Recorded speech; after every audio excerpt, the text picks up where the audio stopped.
So you are carrying out your lay duty in a special way, part of the active participation of all the other lay people gathered by God at the altar.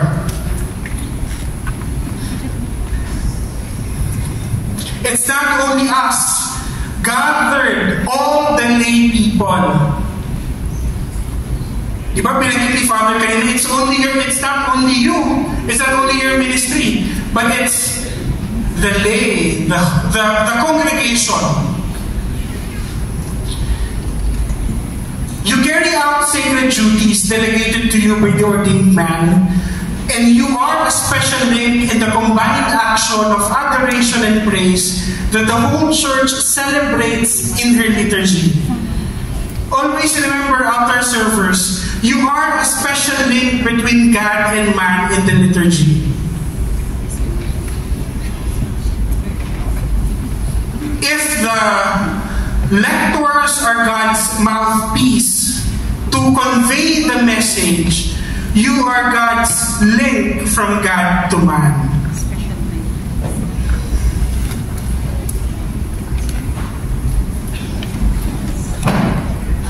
You have been consecrated by baptism and confirmation.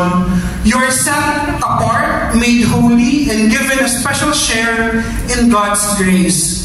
You are expected to be men and women of faith, sincere believers who really live out this gift of God. So we live the message of our own ministry.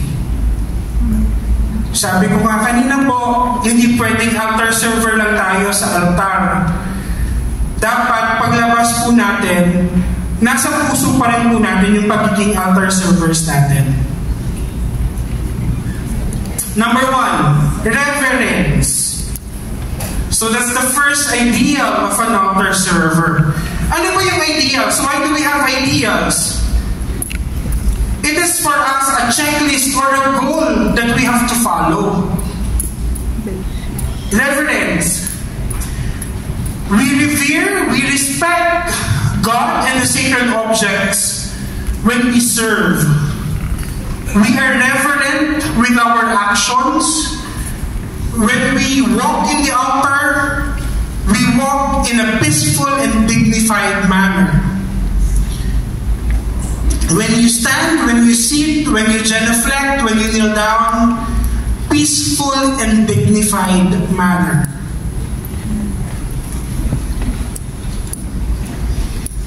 Good servers always keep to the correct rules of the liturgy. Okay. Meron po tayong mga sinusunod na liturgical norms. Hindi po pwedeng, I feel ko ganito dapat yung gawin natin sa service natin. It's not your call. It's not even the priest's call. We have the norms that we have to follow. So meron po tayong mga liturgical books that we have to follow. Certain guidelines. We have the GIRM, which is the most common. The GIRM can be found in the first few pages of the Roman Missal. Diba? The servers are too familiar with the Roman Missal because that's the one we hold when we're on the altar. That's the prayer of the liturgy of the Mass. So the first few pages po in the Roman Missal is what we call the general instruction to the Roman Missal. Another one, I have it here in my phone. So it's called, ang pronunciation sa the ceremonies explained for servers. There's a lot that we can also download in the internet. So it's best if meron tayo sa ating ministry. And if we will be serving in the presence of a bishop, so it will be a solemn pontifical high mass, we have so-called ceremonial of bishops that we have to follow. So hindi po ito iniimbento ng mga liturgical masters of ceremony or ng mga altar servers.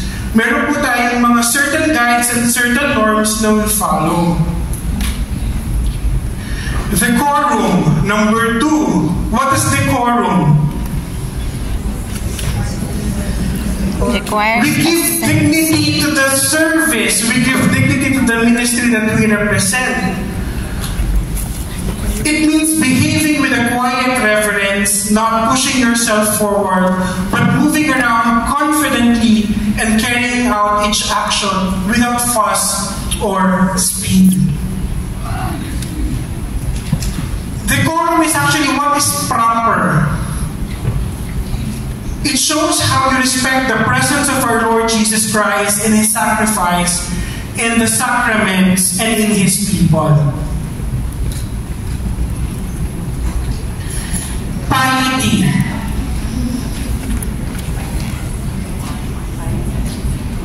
Piety is one of the gifts, right? One of the 7 gifts of the Holy Spirit. Right? Tama ba? Parang hindi tayo sigurado Yes. Piety is the soul of all our worship to God. It is when we serve, we can tell God, Lord, I'm doing this for you. It is not me, but instead it is you.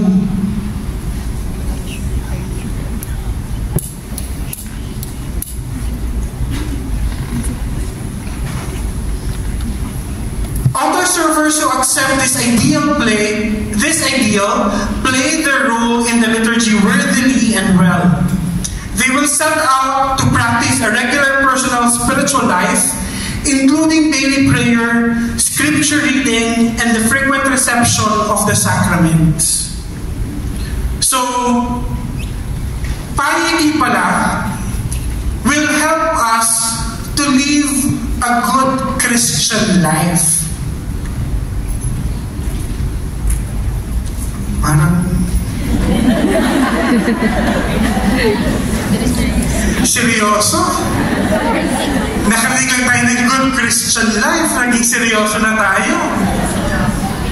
Oops. Okay, so now, how many ideals do we have? 4.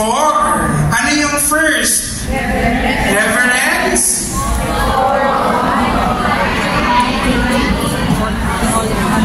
Holy Mass. 3 lang. Tatlo lang dahil binawapin ang Holy Mass.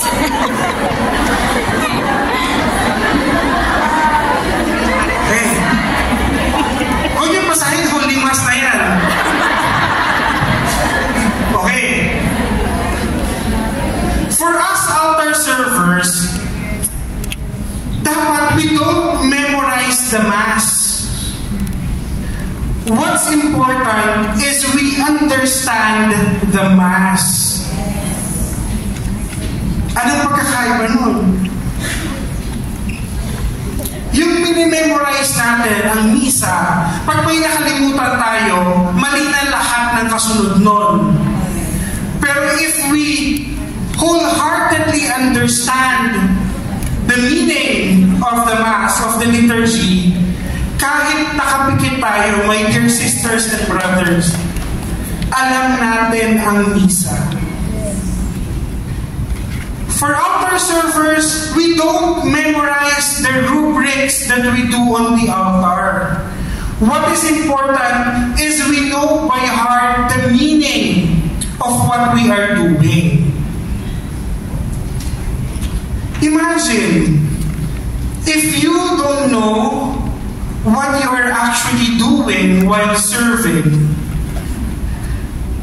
the one in front of you bowed. Ikaw, anong gagawin mo? Nakaganyan ka pa, oh. So ngayon, nagbabow ka na, hindi ka pa dapat magbow. Diba? You're just copying whatever others are doing. Pero if you know what you should be doing by heart, hindi po mawawala sa atin yun. Okay.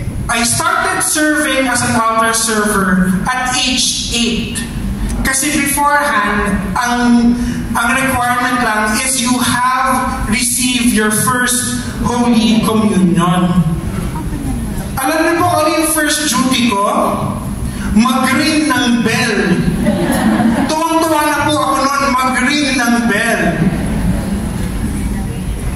Pero as we go along, pag minahal po natin ministry natin, and we know it by heart, hindi po natin makakalimutan yung mga ginagawa natin up to now. Okay? Malinaw ba?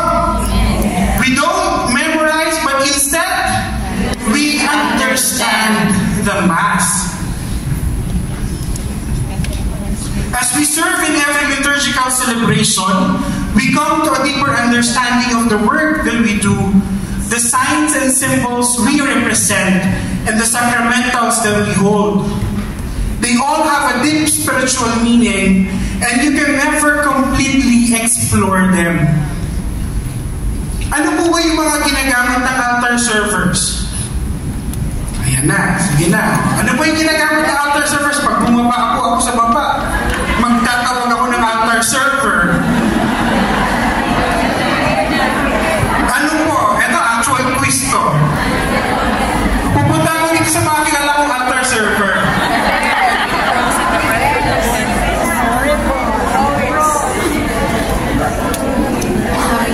Ayan. Naturibol. Lababo. The cross. What does the cross symbolize? It symbolizes Jesus.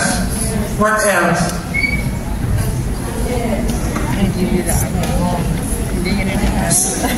So punta tayo dito sa kabila. Call a friend.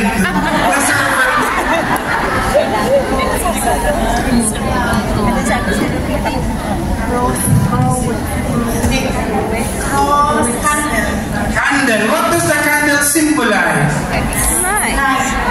The light of Christ, the light of the altar. The light of Christ. Diba? When we process, we carry our candle, the light of Christ, hanap the light of the altar, ha? The light of Christ.